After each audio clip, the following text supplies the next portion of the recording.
है वो कुछ भोगते नहीं है। जैसे पॉइंट में हमने सुना कि यज्ञ तपस्या के भोक्ता को अर्थात शिव तो अभोक्ता है, लेकिन वो शंकर के द्वारा ही कार्य करते हैं और वही शंकर महादेव जो शिव समान बन जाते हैं, सारे विश्व का मित्र है। तो उनको जान करके उस त्रिलोकीनाथ को जानने वाले ही, जानना अर्थात ही ज्ञान, ज्ञान से शांति की प्राप्ति, अर्थात बाप की पहचान से, यथार्थ पहचान से ही शांति की प्राप्ति। ये आज के श्लोक का सार हुआ। आज का श्लोक 5वें अध्याय का अंतिम श्लोक है। अभी से लेकर के कल के क्लास में 5वें अध्याय का सारे श्लोकों का भावार्थ का संक्षेप में सार हम देखेंगे। शुक्रवार के क्लास में 5वें अध्याय के श्लोकों में समस्याओं का समाधान उस पर देखेंगे, और शनिवार के क्लास में जो टॉपिक वाइज श्लोकों को डिवाइड किया हुआ है उसका संक्षेप में सार देखेंगे। तो 3 दिन 5वें अध्याय की ही रिवीजन चलेगी गीता क्लास में।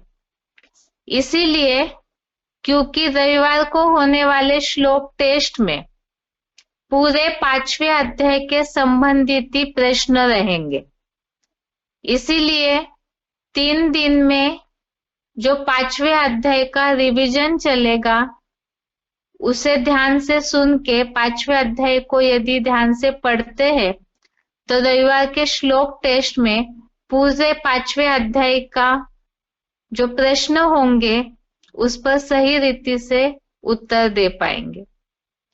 अभी आगे है बेसिक कोर्स। बेसिक कोर्स में अभी तक हमने देखा भगवान रचता है, उनका ये कार्य है रचता, और इसमें ये समझते हैं लोग कि भगवान कोई भौतिक चीजों को रचते हैं, जैसे मनुष्यों को जन्म देना, ये भगवान का कर्तव्य समझते। लेकिन ये किस तरह से भगवान के कर्तव्य को गलत समझा है मनुष्यों ने, उसे हमने पहले क्लास में देखा है। इसी तरह से प्रकृति की जो शक्तियां है, सूरज चमकना, बारिश होना, हवा बहना, तो ये सारी ही जो प्रकृति की शक्तियां है उससे भी भगवान के कर्तव्य समझ लेते हैं। लेकिन उसे भी हमने समझा कि वास्तव में ये गलत है। प्रकृति की अपनी शक्तियां है और वो अपने चक्र अनुसार ही कार्य करते रहती है। अब इसके अलावा ये तो समझ लिया कि भगवान रचता है, लेकिन क्या रचते हैं यथार्थ रीति से वो अगले क्लास में देखेंगे। आगे भगवान का दूसरा कर्तव्य है पालनहार।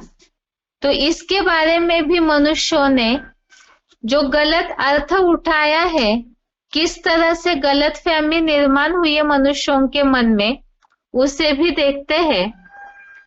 भगवान का दूसरा कर्तव्य पालना करना। अब क्या पालना करते हैं भगवान? पालनहार कहे जाते हैं, तो किसकी पालना करते हैं? भगवान तो सबकी पालना करने वाले हैं, लेकिन मनुष्यों ने ये बात को समझ लिया, पालना करने का अर्थ जो भी अन्न मिलता है, धन मिलता है, रोजी मिलती है, जीवन चलाने के लिए जो भी आवश्यक चीजें हैं, जीवन जिससे चलता है, रोटी, कपड़ा, मकान, अर्थात अन्न, धन, रोजगारी, तो इसी के द्वारा तो मनुष्यों के जीवन की पालना होती है, जीवन चलता है। तो ये समझते हैं लोग कि भगवान ही ये सब देकर, अर्थात अन्न धन रोजी भगवान ही देते हैं और हमारी पालना करते हैं। अब इसे हम समझते हैं, जैसे बच्चों को जीवन चलाना है तो उनके माता पिता उनकी पालना करते हैं, उनका जीवन को संभालते हैं, संवारते हैं। उसे पालना का कर्तव्य कहा जाता है। अब प्रश्न आता है कि क्या मनुष्य जो भी रोज का खान पान करते हैं वो भगवान देता है? अब इसमें सबसे पहला बात है, मनुष्य अगर रोज कमाए तो उन्हें खाना मिलता है। जितनी मेहनत करते हैं उतना अच्छी रोजी रोटी धन उनको मिलता है। और यदि वो मनुष्य कमाए ही न करे, कुछ मेहनत ही न करे, तो क्या उन्हें अपने जीवन के लिए भोजन मिलेगा? क्या उन्हें अपने जीवन के भविष्य के लिए धन की प्राप्ति होगी? नहीं हो सकती है।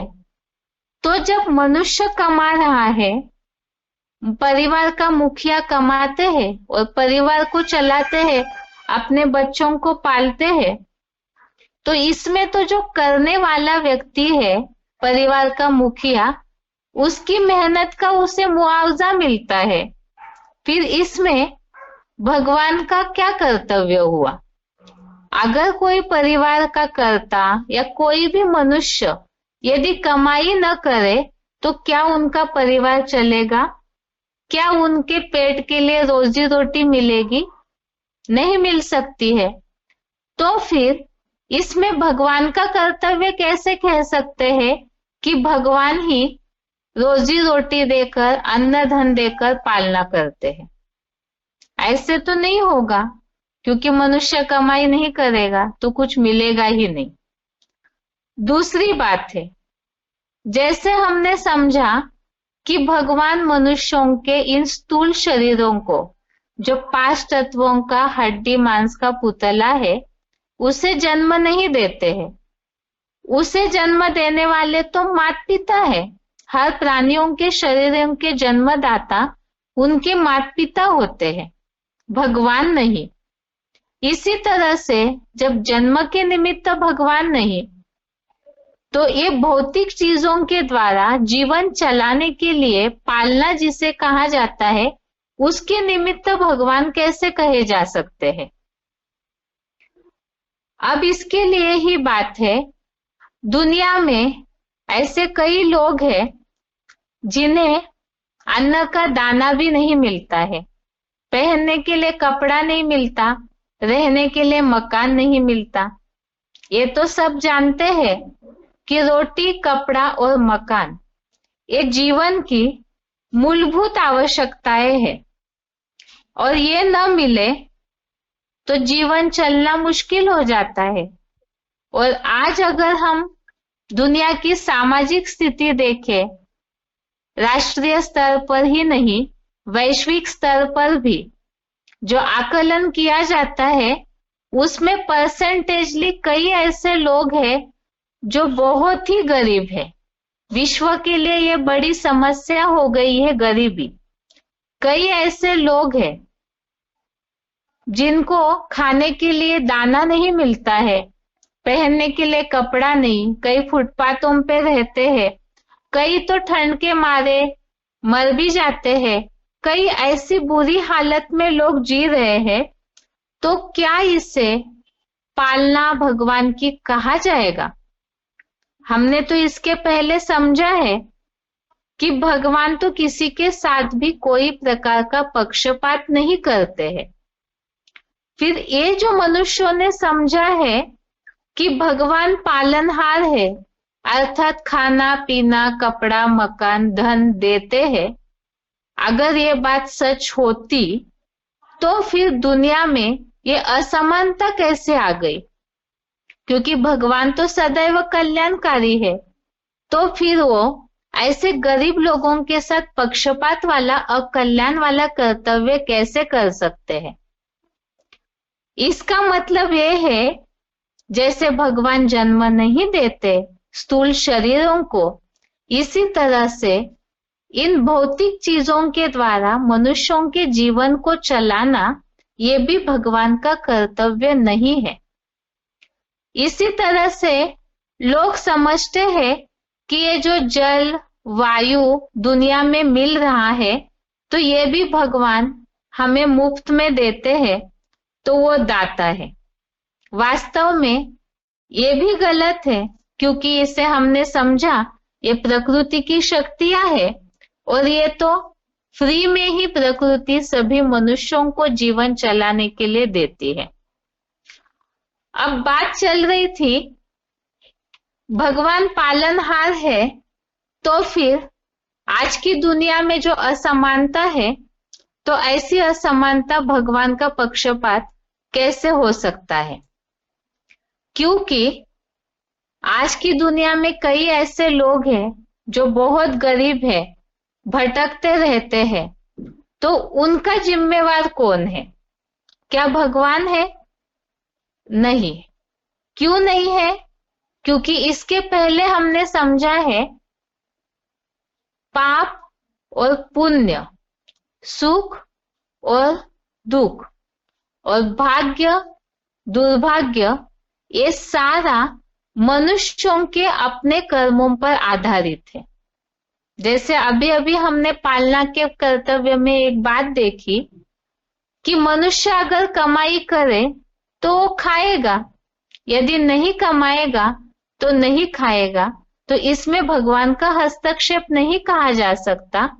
इसी तरह से आज दुनिया में ऐसे जितने भी गरीब लोग हैं जिन्हें खाने पीने के लिए तरसना पड़ रहा है, कहीं भी सहारा नहीं है, सर पे छत नहीं है, तो ये जो गरीबी है जिसे ही सर्वसामान्य लोग दरिद्रता कहते हैं, और इस दरिद्रता के लिए कहावत प्रचलित है, नहीं दरिद्र सम पातक पुंजा, अर्थात पापों का पुंज है दरिद्रता, और इसके बड़ा पाप गरीबी मिलना, यही सबसे बड़ा दुर्भाग्य है।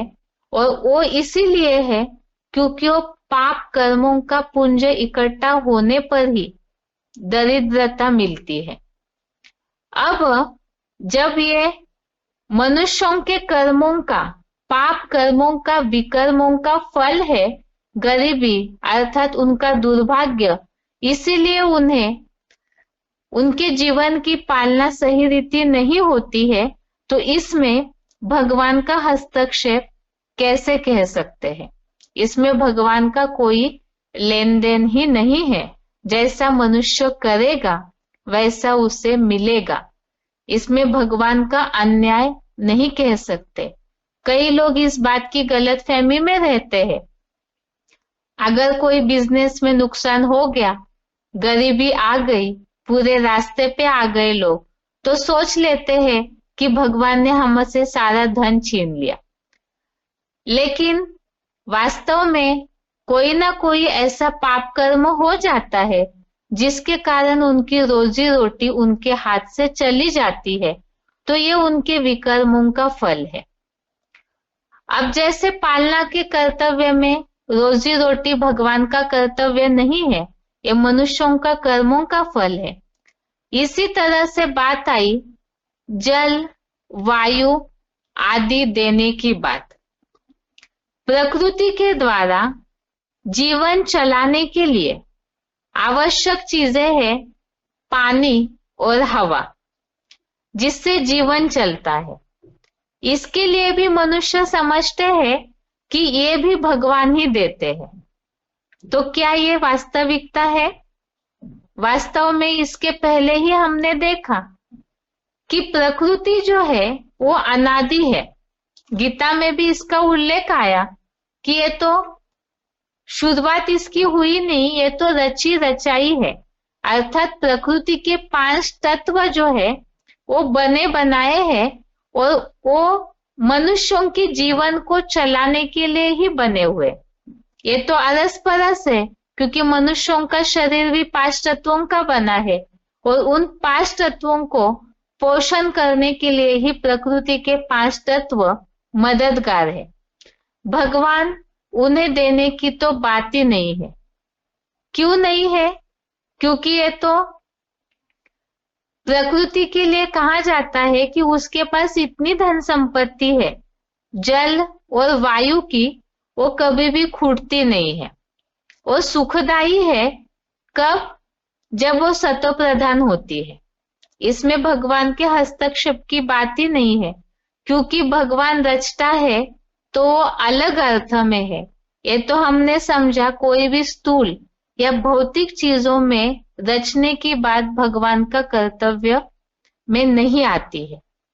दूसरी बात, अब ये जो प्रकृति के 5 तत्व है, जब सुखदायी है, शीतल हवा दे रहे हैं, प्यास बुझा रहे हैं, तो प्रकृति के तत्व भगवान की देन समझते। और यदि यही प्रकृति के 5 तत्व विकराल रूप धारण करे, दुख देते हैं, तो क्या ऐसे दुखदायी कर्तव्य भगवान की पालना कह सकते हैं? तो इसमें भी मूल बात समझने की है कि वास्तव में भगवान का कर्तव्य दुखदायी हो ही नहीं सकता है। ये सब जानते हैं कि प्रकृति को पोल्यूट मनुष्यों ने किया है।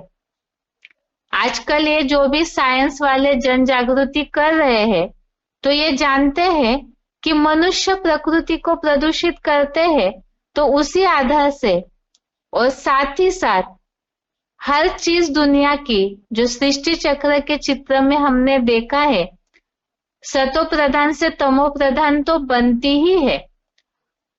सृष्टि का चक्र अभी अंतिम दौर पर है, तो उस आधार से भी प्रकृति के तत्व तामसी बने तो कहीं ज्वालामुखी होना, कहीं धरनीकंप होना, कहीं बाढ़ आना, कहीं साइक्लोन आना, कहीं सुनामी आना, इस तरह से जो विध्वंसकारी विनाशकारी रूप धारण करते हैं, तो मनुष्यों के लिए वो दुखदायी बन जाते हैं। लेकिन भगवान तो हमेशा के लिए कल्याणकारी, शुभ करने वाले, सुख देने वाले हैं, तो वो किसी को दुख कैसे दे सकते हैं? इसीलिए ही ये बात सिद्ध होती है कि ये दुखदायी कर्तव्य अर्थात प्रकृति के द्वारा ये जो भी हो रहा है, ये भगवान की पालना का कर्तव्य नहीं है। वो तो प्रकृति रची रचाई है, अनादि है, और चक्र तो चलते ही रहता है। उस अनुसार प्रकृति में परिवर्तन स्वतः ही होता है। प्रकृति की अपनी शक्तियां है, इसीलिए ही वो भगवान के कर्तव्य में नहीं आता है। तो भगवान पालना तो करते हैं, लेकिन इस अर्थ में नहीं जिस तरह से भौतिक अर्थ से मनुष्यों ने समझ लिया है। भगवान पालना करते हैं, लेकिन उसका क्या रहस्य है वो आगे हम कोर्स में देखेंगे। आगे है भगवान का तीसरा कर्तव्य, विनाश या संहार करना। अब इसमें भी मनुष्यों ने इसे भी स्थूल दृष्टि से ले लिया। जैसे जन्मों को समझ लिया कि मनुष्यों के शरीरों को भगवान जन्म देते, लेकिन इससे तो हमने समझा कि वो किस तरह से गलत है। इसी तरह से विनाश के कर्तव्य को लेकर लोग समझते हैं कि मृत्यु भी भगवान के हाथ में है। जो लोग इस बात को ज्यादा मानते हैं, जीवन मरण विधि हाथ। लेकिन क्या यह सच है? कोई अगर कोई भी कारण से मरता है, तो उसके लिए भगवान को दोष लगाना सही है? इसके लिए ही क्या सही है और क्या गलत है? क्या भगवान प्रकृति के नियमों को तोड़ते हैं? वो तो समझा नहीं तोड़ते हैं। फिर भगवान पे इस तरह का दुखदायी कर्तव्य का दोष क्यों लगाते हैं मनुष्य? इसे कल के क्लास में देखते हैं। आज के लिए गीता क्लास, यहाँ तक ही। ओम शांति।